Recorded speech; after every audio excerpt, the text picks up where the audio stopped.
when you came up, because they had the grocery store. Call to order, Town of Palmyra Town Board Meeting Agenda, Monday, December 8th, 2025, 6 p.m. Palmyra Town Hall, W1125, Highway 106, Palmyra, Wisconsin, 53156. Certification of compliance with open meeting laws. Yes, the posting was done properly. Okay, roll call. Gajewski. Here. Martins. Here, pledge of allegiance. Pledge allegiance to the flag of the United States of America and to the republic for which it stands, one nation, under God, indivisible, with liberty and justice for all.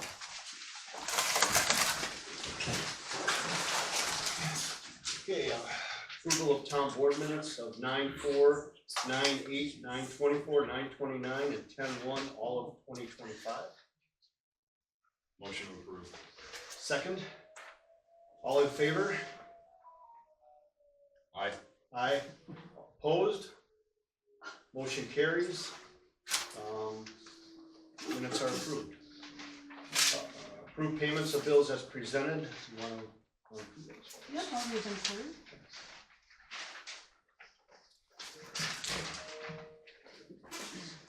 Brightspeed, $194.02. We Energies for street lighting, $65.56. We Energies for general buildings and electric, $221.90. Dempsey Law Firm, $1,311.50. Harrison Williams and McDonald, $5,960. GFL Environmental, $10,199.91. Quill Office Supplies, $118.15. Northwest Services, $1,439. Terry Orchard, $45. Leslie Ott, $45. Susan Halser, $45. Mark Montgomery, $45. Josh Gajewski, $230.87. Rob Martins, $369.40. Michelle Smith, $3,329.22. Humane Society of Jefferson County, $560.80. Northwest Services, $3,622. Michelle Smith, $125. We Energies, refund of a right-of-way fee, $200. And Jewel Associates Engineers, $1,000. Motion to approve as read. Excuse me. Seconded. All in favor? Roll call, sorry. Gajewski. Aye. Martins. Aye. Motion passes. Those can be paid. Public comment. Do we have a sign-in sheet over there? We do.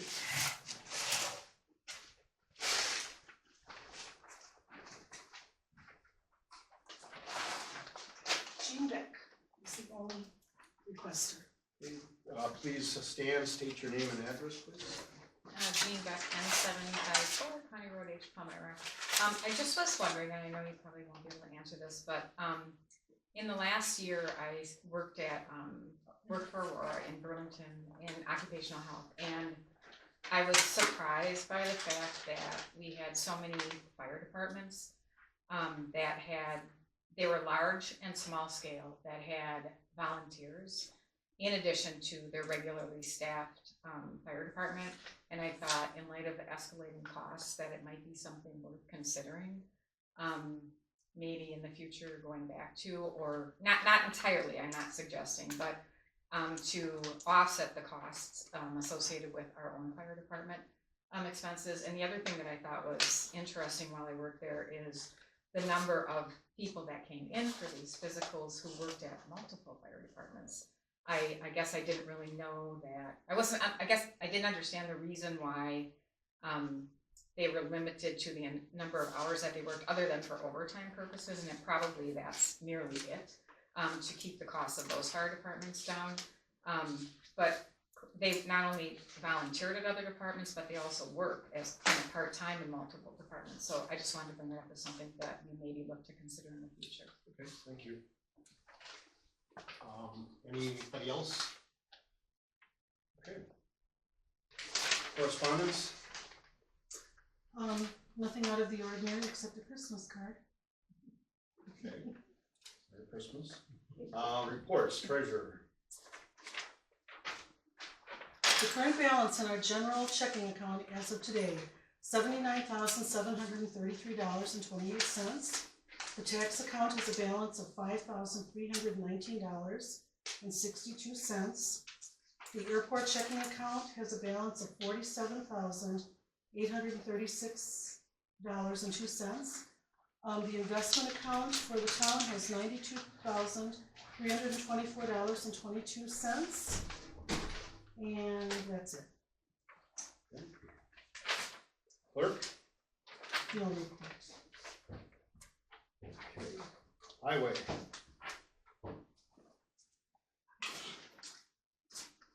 Rich? I didn't know I was gonna need to speak. Can you update everybody on the storm and what you've done and steps you've taken? Any other issues in town? Bob always had a section of this part where we talked about it. Do you have updates? Any issues? Other than the fact that, you know, trying to keep the roads cleaned up and, you know, keep them straight clean. That's about the only things I have right now.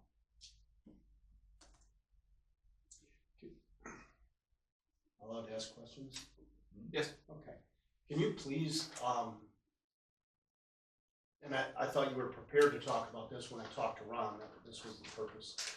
Can you please address the constituents and explain how the amount of snow and the duration of the snowfall impacted the roads and your ability to service the roads? Sure. And I think this is something that may have been misunderstood or not entirely embraced by the community, and have you explain the impacts of not just the amount but the duration, I think goes a long way to helping people understand what it takes to keep 37 miles of town roads clean. Sure. So it was an unusual storm where it was a long, light snow, pretty much almost 24 hours worth of snow.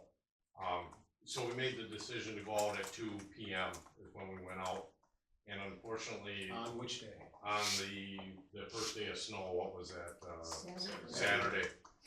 And with that being said, people have been driving on the roads, and that had already, there was no salt on the road, no sand on the road to kind of compact or prevent the snow from sticking. So the snow, with everybody driving over the top of it, kind of packed it down and turned it into ice over the top of it.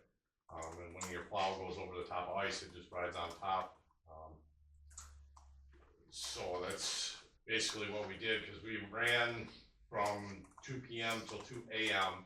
Then we went home, had a couple hours of sleep, and got back out at 8 again and did another round to clean up. And we sand salted the whole time we were out there to try and combat the ice that was on the road. Okay, let's go into more detail. Most of the roads received how many passes during the 24 to 36 hour period? Probably most of them got 3, minimum was 2. Some of those dead end roads and stuff, we only got through twice in that time period. And what impact does the ground not being froze yet? How does that impact you? Well, it helps some snow when it first falls. It helps it melt down, and then, you know, as it freezes overnight and stuff, it gets harder and harder. It makes it more difficult. And obviously, you can't get the snow, you can't get the trucks off the road or the blades off the road, so it's harder to get the snow away from the road. But the impact on the shoulders? oh yeah, I mean, you gotta try not to, you know, get any blade or off on the shoulders. I mean, you gotta get the snow as far off the road as you can, but at the same time, you can't get the blades too far off the road. Right, where I'm going here is You would dig up the ground. because the ground isn't frozen Oh, yet, right. there is gonna be some turf that is lifted up, Right. correct? That's what I was hoping you would go with that. Also, it's imperative that our shoulders pretty much go away, especially with that big, so it's always a little more dangerous, so we just have to be careful and understand and things like that. Anything else you'd like to add before I open it up to questions? Are we not using brine anymore? Cause I remember in the last couple of years, prior to a storm, the guys would go buy brining to prevent the stuff from sticking to the road. So that's just, I had not seen any brining, and maybe it just came in too fast, or maybe you're not using it anymore. Well, I think there's some temperature related things related to using brine, but just being totally upfront with you, Frank kinda handled the brine side of things with Northwest, so I'm digging in now, trying to learn what all that it's about, unless Josh has something he can add here. So that's a good question, one we are already in discussions with, following up, trying to understand the guidelines around it, when it can be used, when it can't, things like that. So, Thank you. good question. I can add to that. I talked with Ron, 36 hours before the snowfall. The original forecast was that there was gonna be heavy snow between 10 a.m. and approximately 2 in the afternoon.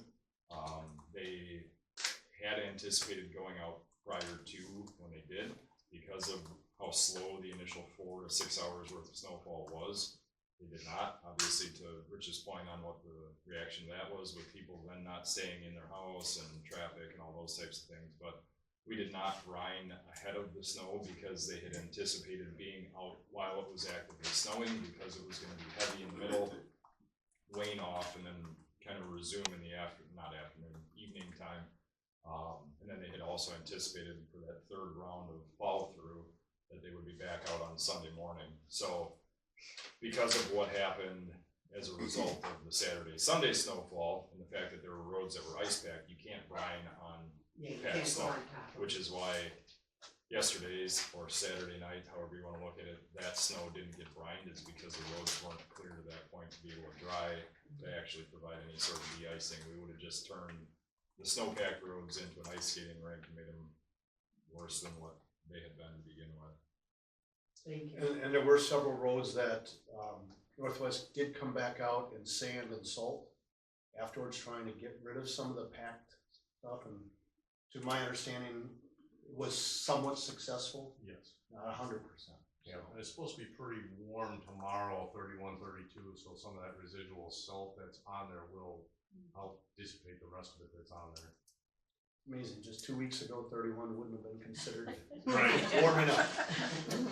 Terry? I plowed for 10 or 12 years, not the road, but churches and, I can't think of the word, industrial parks, there we go. And so I just wanna say to anybody that doesn't know this, that the weathermen guess.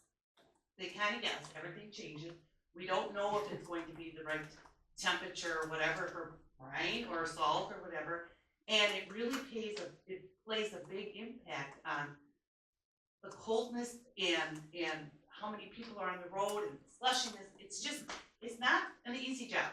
It's not an easy job to guess. And then when I say guess what if the weather people are correct. Right. And But it's fun. except when you get phone calls from Josh or I all the time, right? And we appreciate, just want everybody to know, we appreciate whoever from residents call and let us know about different roads, this and that. We just ask patience, because there are 37 miles of roads in the town that have to be plowed. We have 2 dedicated plows to the town of Palmyra with a, I don't want to say pickup truck, but with a smaller Yes. truck as well. Yes. So there are 2.5, 3 trucks dedicated to the town of Palmyra, and obviously it's gonna take time to make, initial passes and. With that 37 miles, we're going down and back, so we have to double that, so we're doing 10, 15 miles an hour, so we're not tearing stuff So up. 75 miles of roads, yeah, absolutely. So, we appreciate all the calls. Sometimes they are very, very helpful, and good to know, and we let Northwest know on almost every call when somebody calls in. But we do judge the situation and the roads and things as well. So, and we are starting, I've asked Northwest to start, not a database, but log which roads, or when the time that they plow each road and different passes, So we can go back and say how many times, if somebody calls, which has happened, and say, this, our road hasn't even been plowed, we can go back and find out, yes, it was plowed twice at this time and this time, so. Anyway, please, if you see an issue with the road, don't hesitate to call us, and we'll talk it through with Northwest and, take appropriate action where necessary. So, anything else on roads or the recent snow? Okay, thanks, fire department report. So the numbers should have been sent to you guys ahead of time. I'm gonna be quite honest, I was not in that email, so I don't have the numbers. Updates for the fire department in general, we have rehired on 2 people that left, previously. I believe we just credentialed on 2 more with 2 or 3 more people coming down the application pipe.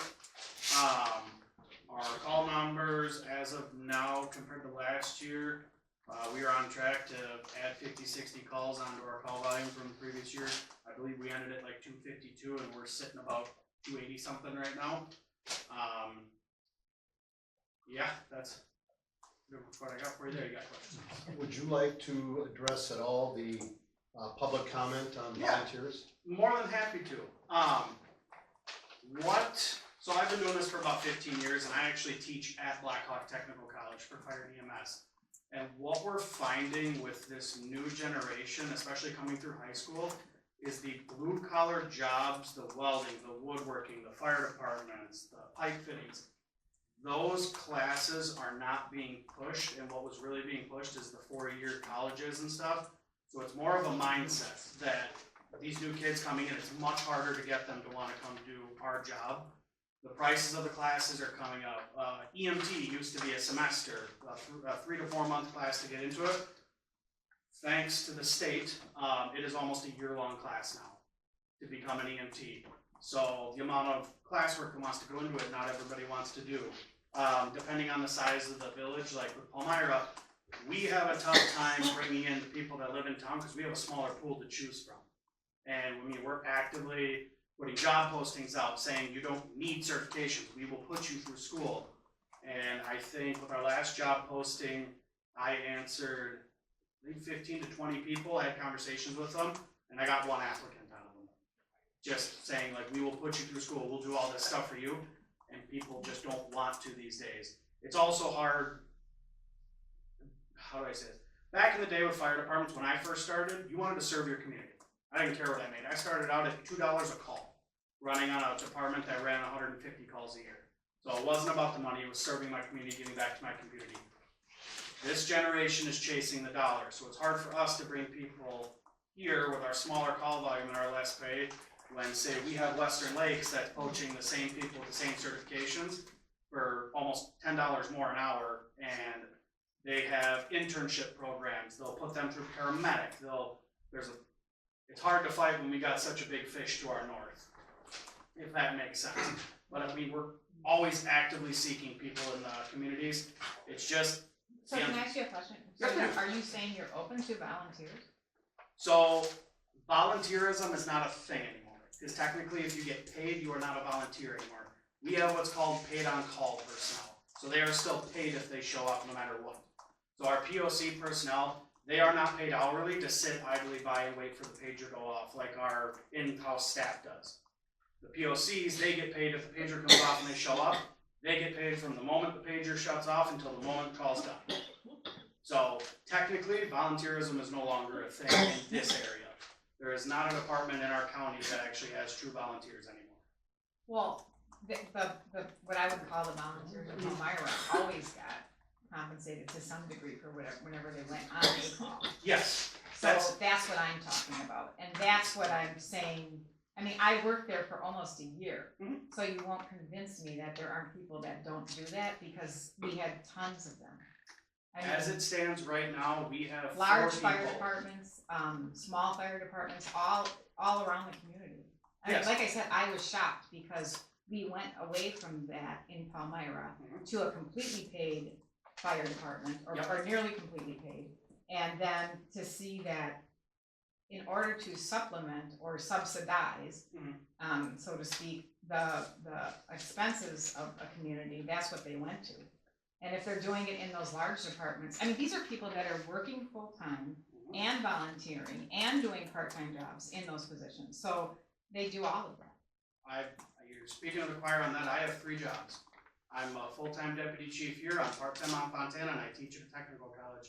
There's not a single person on our department that doesn't work a second job.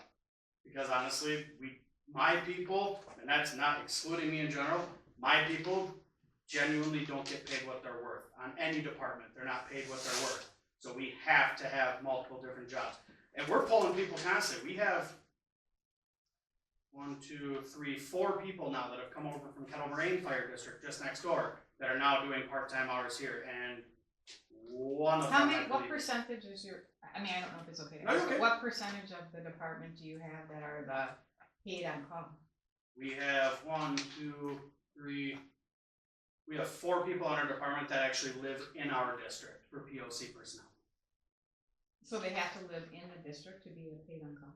To be considered POC, yes, because those are the people we give pagers to that can actually respond in, because we have, actually one of our POCs lives in the Tremaine Trailer Court, which is a jump, skip, and a hop outside of our district.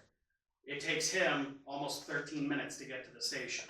Now, if we think about response times and stuff, giving somebody a pager that lives 20, 25 minutes away, our mutual aid from other departments is gonna be here faster.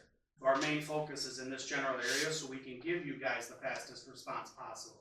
Because right now, with our full-time, with our 2 full-timers and our part-timer, we're out the door in less than 2 minutes, and within the last 3 months, our longest response time from the moment we're paged to when we're with the patient was 8 minutes. So, For clarity, yes, sir.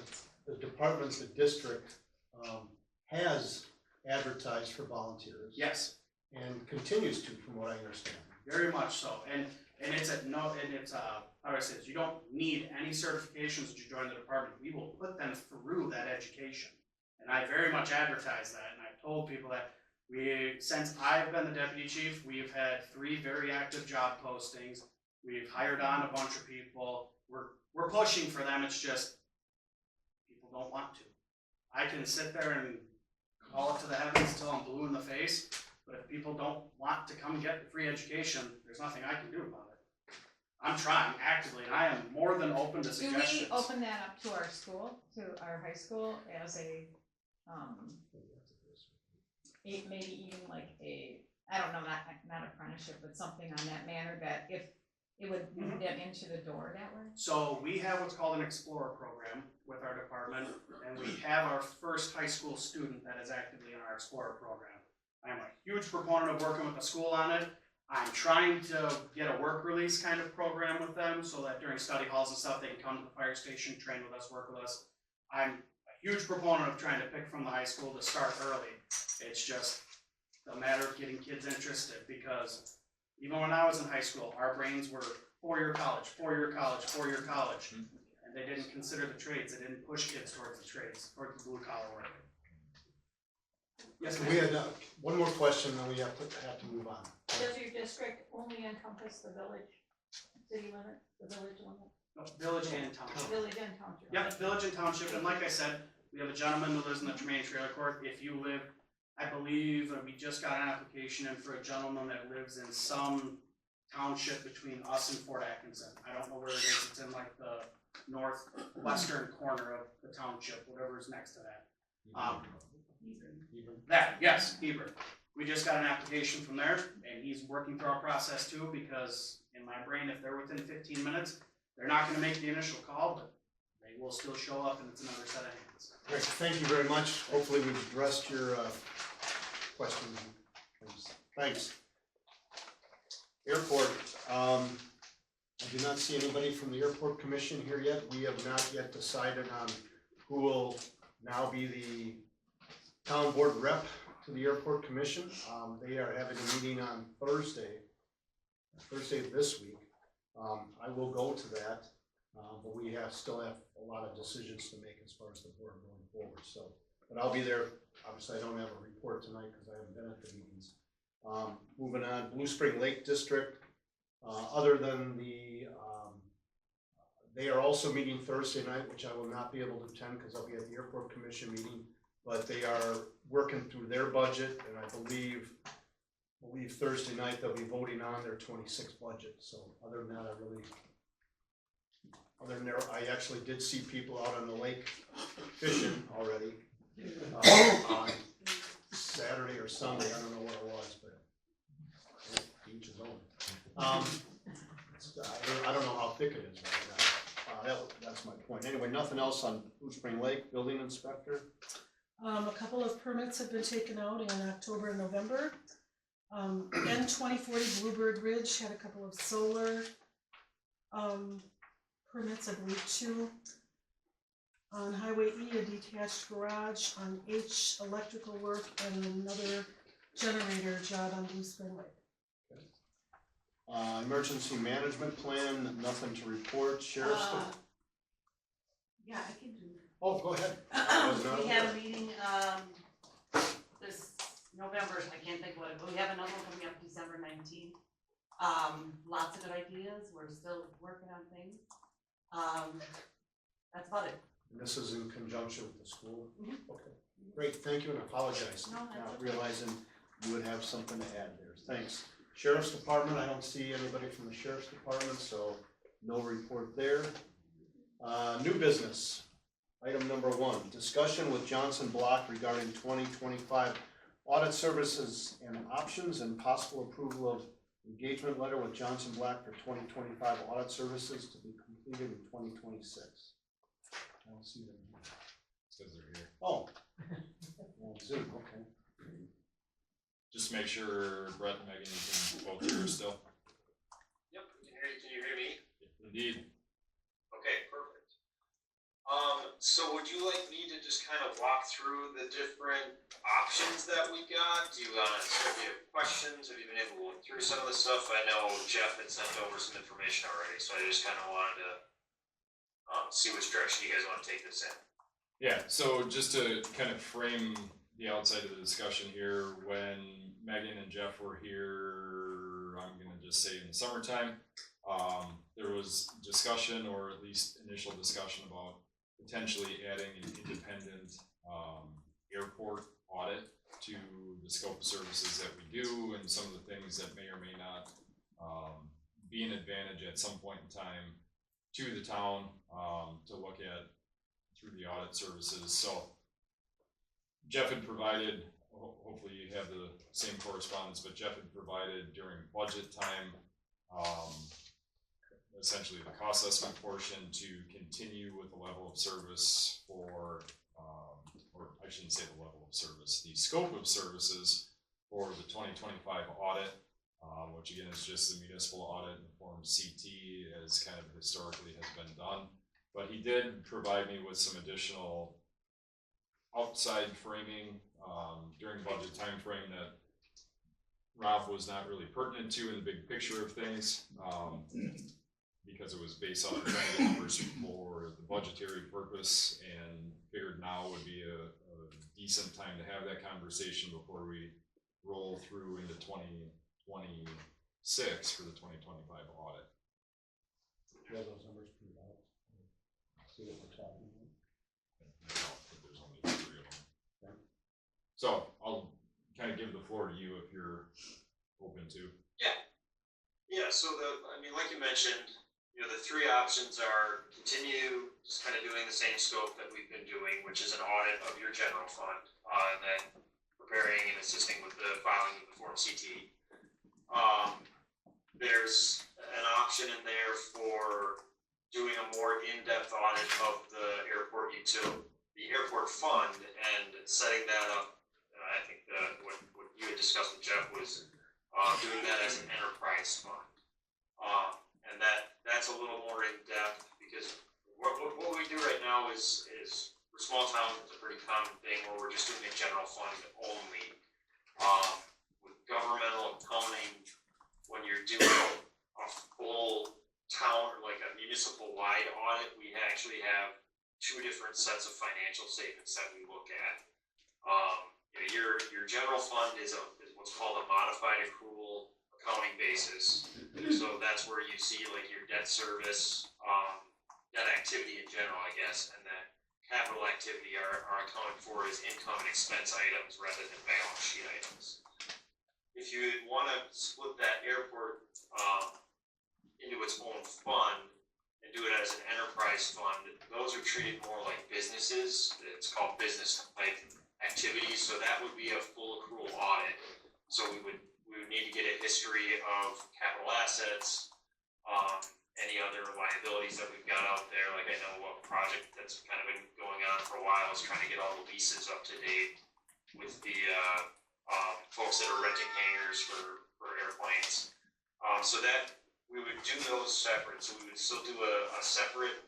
We would issue separate opinions, I should say. We would do an audit of your general fund, and then also do an audit of that airport enterprise fund, and issue two separate opinions on that. So the reports would kind of look a little bit different, but we could still give unmodified opinions on those. Because right now, with the general fund only, it does include airport assets, just the cash, expenses, and revenues.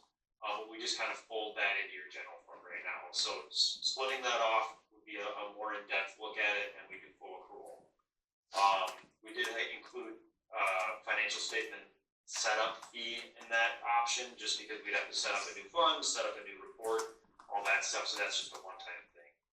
The other option was doing a town-wide audit, and what we would do here is actually, we'd still have two funds. We'd have your general fund, your airport fund, but then we would also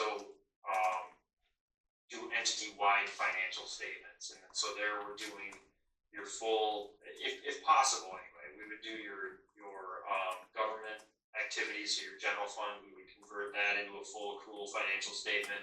We would do your airport fund as a full accrual financial statement, since it would still be an enterprise fund. And then that would be kind of the, what you would see if you look at a village financial statement, or like a larger town would likely have those town-wide. And so we're looking a little wider than just the general fund and the airport fund there. We're capturing capital activity, debt activity, that type of thing.